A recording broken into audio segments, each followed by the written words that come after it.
Why, hello there, ladies and gentlemen. It is I, the Corporal, bringing you a review on the, the Academy Award winner, Unforgiven.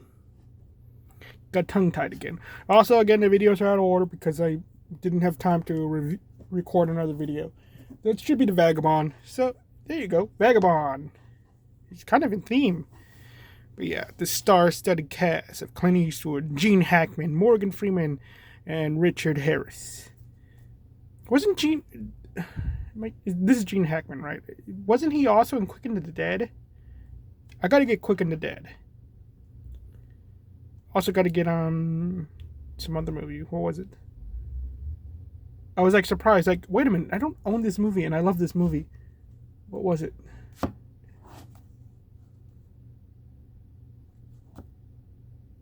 Oh, now that's gonna bother me. What was that movie? Drat. It was oh my goodness. I'm sorry, I'm off like topic, but now I'm like, I remember this. Who Framed Roger Rabbit? Okay, there we go. Now, why am I reviewing this? Because of my book, The Epic of Caskey's Crossroads, authorhouse.com, book 3, to be precise. I think book 2, it was going back and forward on the name. I think it's just going to be the Attack of the Sea People. Or the Attack of the Seamen. You know, the Sea Man. As in humans. And all that. But no, it has to be sea people. Oh, it's reflective. You can see my silhouette. And everything. But anyway, I'll take that off actually. It's a bit it's dirty. And like I got the second hand and all that. But yeah. The award-winning Unforgiven. The Clint Eastwood film. So this movie is really the crux of why book 3 has these 3 characters who I'm going to give you a little scene, because what it is essentially prison break leads to train robbery. The bad guy releases his old crew and a couple of prisoners, and they go rob a train where the main character is at. And one of the main character's buddies, Roy here, it's a gunslinger, and he's aware of all these criminals. He's like, so he gets the list. Like, okay, who's out? The Strangler, the Beast of Weston, the main Inicio, the frickin' Phantasm. All these like guys that like these cool names and everything. The Ace of Spades and all that. Just all these guys, like just killers, revolutionaries, all these type of guys and everything. And when I mean by revolutionaries, I mean like one guy knows kung fu. But yeah, eventually you get to the point where he talks about these, and then he's like the trio, which I haven't given them a proper name, but right now they're called the trio. So the trios, and he's like, okay, he could, the main character can handle all these guys no matter what. Even he's like the Beast of Weston. It's like, oh dang, as long as the girl's not up against him, they should be fine. And everything, like, yes, like these guys are like the worst of the worst. And he's like the trio, and he's like, oh crud, okay, I gotta go over there and help him out. So yeah, it's because again, it's just the reputation that these guys have of just being these like monsters and all that. It almost was funny. It was almost the most hilarious thing ever. I actually had to put a poll on Twitter. It's like, should these guys just have like the whole being references to different westerns, or should I just make them like regular furries? Like just like do the things that regular furries do. People are like, no, just go with the regular western. It will be hilarious, but it's also like it's more disturbing. I'm like, okay, we'll go with regular western. And so, but this was the crux of it, the idea that got me into it, because in this movie, you do get these guys who are like kind of bad. Well, they are bad. Well, one of them is bad. He cut up a woman. Okay, this video is probably gonna get taken down, especially for the sea people joke. I love that joke. I love that joke. I really want to call them that. I really want to call them that, guys. I know it's serious. I know that the cat feature people will swallow you whole, but still, I want to call them that. But no. It's like echinocytes. They're called echinocytes. So the attack of the echinocytes. It's like, but I really want to call them CPs. Okay, back on topic. Okay, back on topic. Okay. But yeah, one guy, like he cuts up a one. And it's like, okay. So these are like bad dudes. One guy kind of helps him out reluctantly and everything. And it actually got a conversation at work because I was talking about this. A guy went like, women had no rights. I was like, yes, they did. You just like, you gotta like to have this right and all that kind of stuff. You gotta freaking work for it. Back then, it became this whole conversation about like history and the nuances. I beat him. I freaking beat him. He was trying to sell propaganda, but I got him. It gets to the point, people. Like, look, back in the day, this is how you know you're dealing with a freaking boomer. Just like, oh, where'd you get your information? Oh, I got it off the internet. Like, I could look it up. And I say, oh, you got it off the internet? Everybody lies on the internet. The internet is not legitimate. It's like, yes, but everybody obviously lied to you. But I could actually look it up, look up the book, and all that stuff where this thing is in and everything. Site references, site resource, you can't. Literally, you got your thing from a person who's a fucking idiot. And there I am cursing. I don't care, okay? That's right, I called your mother an idiot. But anyway. But yeah, no, it's like, if you're dealing with it's like, I could go buy a book. Nothing but lies. I could use it. It's nothing but lies. It's like, everything is disproven in said book. I think the book was called, there was a book about Abraham Lincoln. That was like nothing but lies about Lincoln. And all that. And it was, and there was a tell because they kind of accidentally told the truth. And had it, like, literally, like, they told the truth and had to went back in it within the book because you can't actually talk about, like, the whole situation without mentioning the truth about it. Yeah, it's one of those. I forgot the name of the book. But yeah. There's a lot of things where, you could get that where you could get a book that's 100% accurate, nobody cares about it.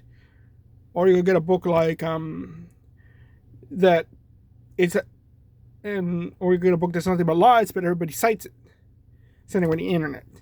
And all that. So it led to that kind of conversation with this. And that's like how I like those kind of conversations where it's like, well, I don't like having these conversations. I mean, like, I like that a media could kind of bring up a conversation like this. And I kind of want my books to do that one day. It's like, did these 3 furries really do all these crimes? Or is it like, did he lie? That's what I'm doing with this. Because when you watch this movie, you see like, okay, the crime is elevated. It's elevated. It's like, yes, they committed this crime. And now it's like, oh, they did all this other stuff and everything. And that's what I did, essentially. Like, they did commit a crime, my characters. But just the rumor and all that, it's just elevated. And then you find out that they did commit a crime. And it's like, and I want it left up in the air. Like, which one what were they doing? Which one was it? Are they like pure evil? Or are they just the guys who got like railroaded?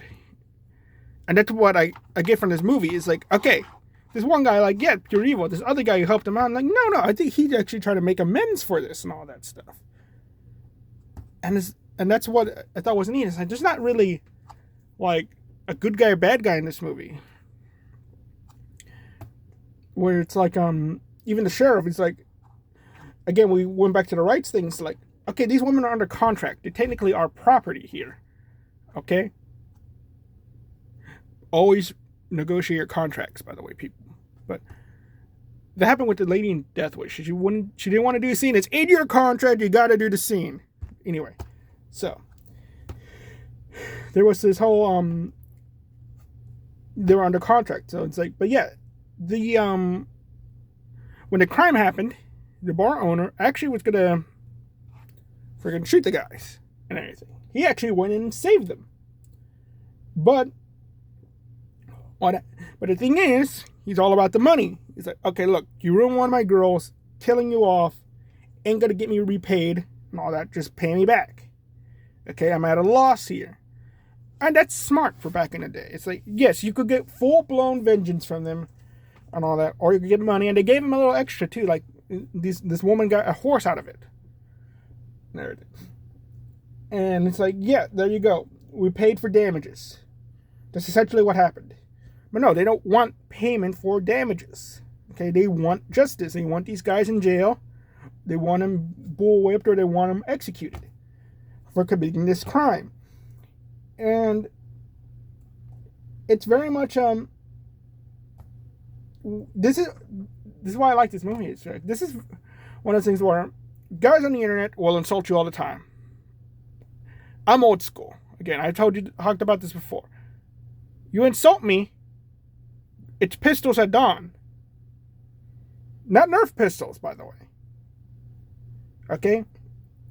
We would have a lot more respecting people on the internet if you could challenge a person to a duel. It's like, oh, what's it going to do if they refuse? It's like, oh, they're just going to laugh it off. They're going to refuse any time. Oh, we used to have a thing called honor. Like, okay, you have no honor. People used to be like, hey, you could just bring up this whole tweet. I refuse to do your duel. Bring it up, like, this guy has no honor. And the woman and his girlfriend's like, hey, F you. I want a man with honor who has the freaking cojones to go pick up a pistol and duel a random guy. But, and so with this old school mentality, it makes sense. Like, yeah, you want proper justice, okay? You don't want this day and age to just pay for the damages. This guy goes to jail for a few months for committing this, like, awful crime. Like, literally, like, you are demonic for the crime you have committed. You are not going to heaven. No amount of repentance will help you for the crime you have committed. But we live in a society where just pay it off. Just do your time. And the time is not enough. Okay? It is not enough. And you got people, like, I even have coworkers, like, I would rather go do the time than have to pay off the bill and everything for the crime they have committed. And I'm like, no wonder your life sucks. You ruined your life. Like, you can't get the good job because of this. It's why you're at this job. And so that's why I kind of sympathize with the women, but even though they're the bad guys in this when you think about it. Because the sheriff and the bar owner did their things like, look, just take your cowboys, they'll come back here, pay back the damages. There you go. No point in doing all this. And you could say, like, yes, they're being disrespectful to the women, yes. And all that. Because they want revenge for that. And so they hire bounty hunters to come and get them. And the bounty hunters spread the rumors and everything. And they're like, how long has this been going on? Probably a couple of weeks. And it is kind of comedic dialogue scene. And it's like, oh my goodness, there are cowboys all the way up from Texas that they probably talked about. Every bounty hunter for all over the country is going to come over here. And so you see one named English Bob, and you see my coworker, who's like, I was like surprised when I saw this movie for the first time. The novelist, that guy looked exactly like my coworker at the time, and I was like laughing my head off. I mean, he has the same mannerisms and all that. But my coworker actually carries a gun, some Israeli 9mm pistol. I found out he appendix carries it, and as soon as I learned that, it's like, so is that a gun in your pants, or are you just happy to see me? Because apparently it's a snub nose. And I did that every time I saw him. But anyway, so we so yeah, you get this British bounty hunter, and you kind of learn, like, oh yeah, the story again, more of this whole, like, idea, like, all these stories that we learn is like, oh, they're all kind of fake and all that. Whereas they're all like, this guy, English Bob, he's like, it's a fake and everything. You learn, like, the truth and all that. He's the expert gunman and everything. But then you got, again, I love that. And it's like, okay, we got all these, which I do add to that later on in a different book with the Beast of Weston. All that. There's more to that character than meets the eye. You'll learn later on in a different book, but that's his introduction. So, but then you have another character in my book. Andrel, who's part of the main 5 characters. Okay, he's part of the 5-man band, but this is really his introduction story. He's like Clint Eastwood's character. Surprisingly, Roy is actually based off Clint Eastwood, but the whole aspect of like this legendary gunman, Will Money, who will shoot women and children and all that, who cursed and drank all the time and everything. That goes to my character, Andrel, who is the Will Money of the story, where you like, is this legendary guy, you meet him in person, and it's like, with everything going on, it's like, is this the real deal? This is an old decrepit man and all that, who could barely shoot, and he's like, this legendary gunman? This legendary outlaw? And I do that with Andrel. It's like, oh, this is the judge man. This is the judge man. In a country where they hang judges. This is a guy who put on a judge's robe and goes around and judges criminals. Okay? This country hates judges. They were like the most corrupt SOBs ever. That they were all hunted down when like the Reformation happened. And all that. That's what I made Andrel. He's just like, no, I'm putting on this robe and I'm judging these criminals. The law has to be made right here and right now. That's what you went with. And I went with like a whole Will Money thing. It's like, okay, this is the real deal. This is a guy who's like, the legends are true. But in Unforgiven, he's an old man. He's kind of getting his ropes back together.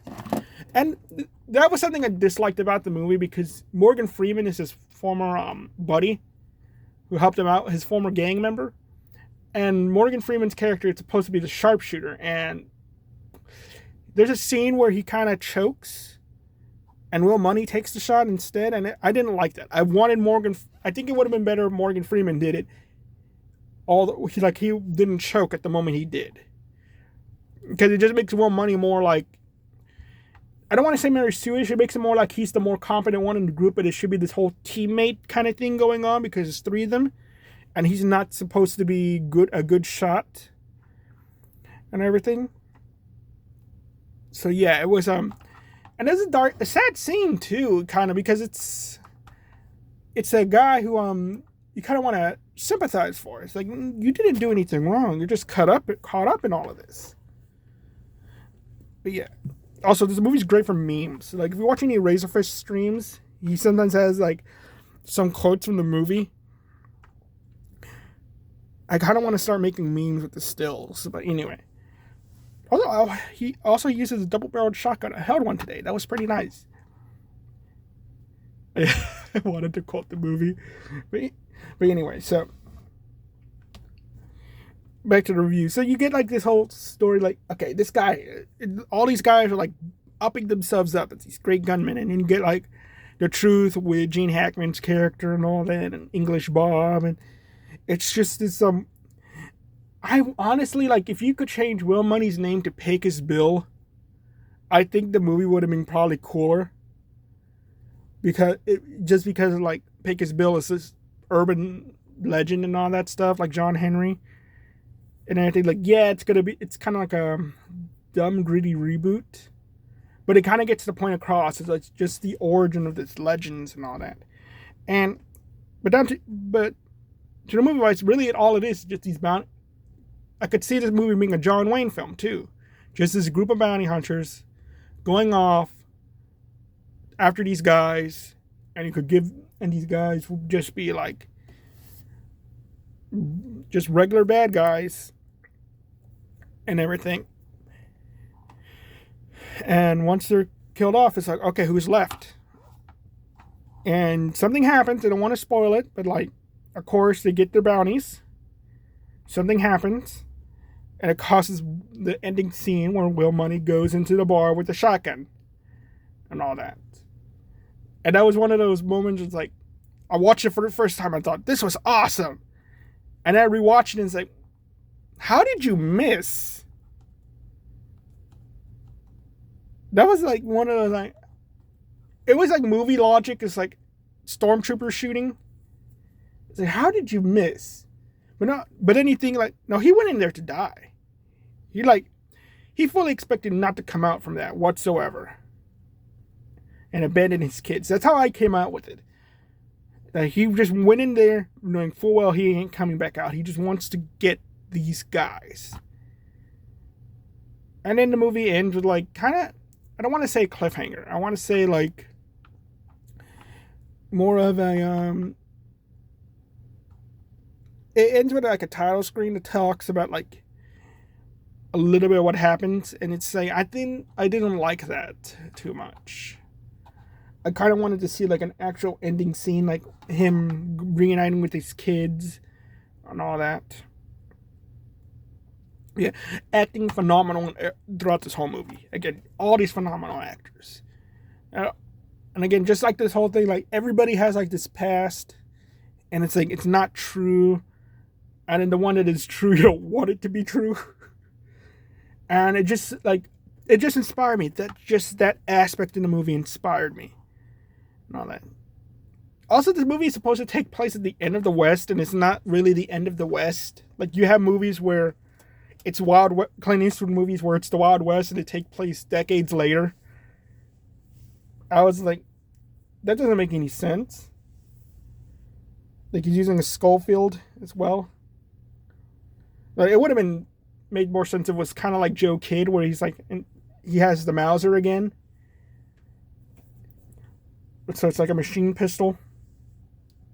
You know, I think that would have been cooler. He pulls out the Mauser and just, yeah. But anyway, it's like, am I forgetting anything? I always feel like I'm forgetting something. Okay, I don't have my notes again. I'm probably gonna leave it in the bio.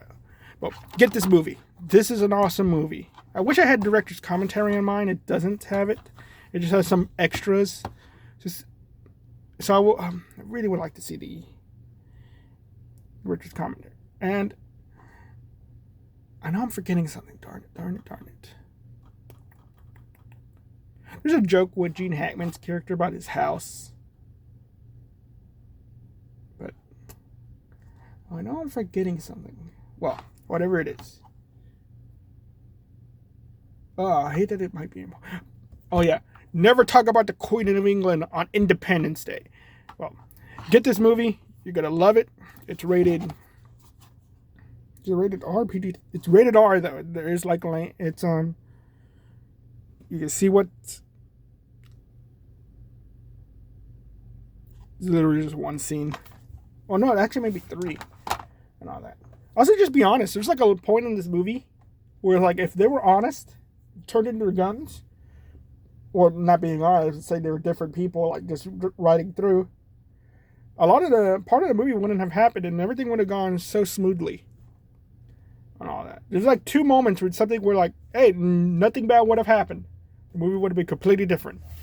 And it involves, like, turning in their guns or letting somebody keep the Springfield rifle. Okay, and when you see that. When you notice that and think about it, it's like, oh, yeah, the movie probably wouldn't have happened the way it did. So those are, like, just 2 moments where that happens. But other than that, get this movie. Freaking awesome. And everything. It's like a love letter to the Wild, Wild West. And everything. And it also might be an unofficial sequel to The Outlaw Josie Wells. Again, you can rename him Josie Wells, and I will completely believe that this movie is a sequel to that movie. It makes a lot of sense when you think about it. Thank you all very much. You all have a nice day. Bye-bye.